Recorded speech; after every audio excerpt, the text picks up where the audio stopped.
பெரிய அது 12 பேர் மட்டும் சாப்பிட்றாரு இல்லை, அது 10க்கு 10 ரூம் போதும்.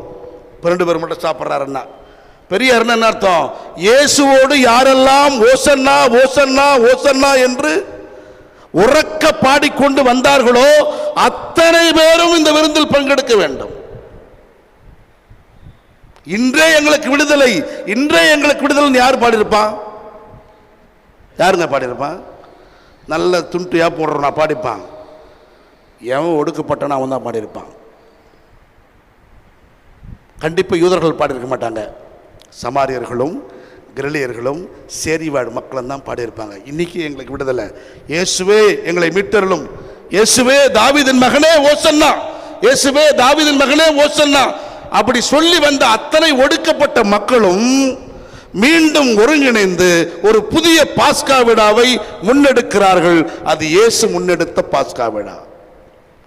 அரளே சொல்லாமா? இப்பொழுது இயேசுவின் பாஸ்காவில் யூதர்கள் சிலர் இருக்கிறாங்க. ஏன்னா அந்த வீடே யூதனுடைய வீடு. ரகசியமான சீடன், எருசலேமுக்குள்ளே இருக்கிற மேல் வீட்டார ஓனர் யாரு? ரகசியமான இயேசுவின் யூத சீடர். சமாரியர்கள் இருக்கிறார்கள், கல்லியர் இருக்கிறார்கள், இப்போ எல்லாம் இருக்கிறான். மல்டிபிள் குரூப் இருக்கிறான். இப்படி எல்லோரையும் ஒருங்கிணைப்பது தான் இயேசுவின் நோக்கம். சமாரியனுக்கும் யூதனுக்கும் ஆவாது, யூதனுக்கும் கலிலேயனுக்கும் ஆவாது அப்படின்ற நிலைமை மாறி இப்பொழுது இயேசுவின் கூட்டத்தில் சமாரியர்களும் கலிலேயர்களும் யூதர்களும் ஒருங்கிணைந்தார்கள்.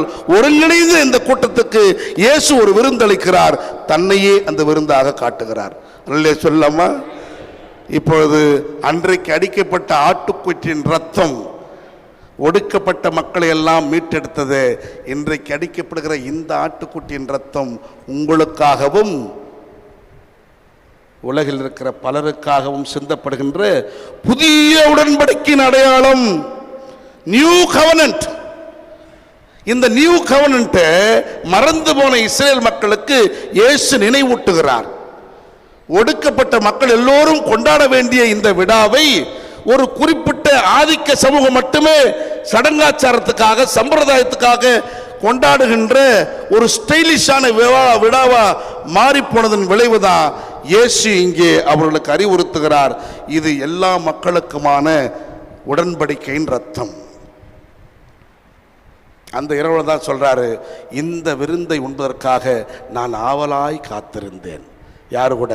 ஒரு சமாரியனோடு, ஒரு கலிலேயனோடு, ஒரு யூதனோடு சேர்ந்து உண்பதற்காக. நான் நினைக்கிற இறை அரசு வரும் வரை மீண்டும் இந்த விருந்திலே நான் பங்கெடுக்க மாட்டேன். இன்னைக்கு வரைக்கும் பங்கெடுத்தாரா இல்லையான்னு கேள்விக்குரியதா இருக்கு.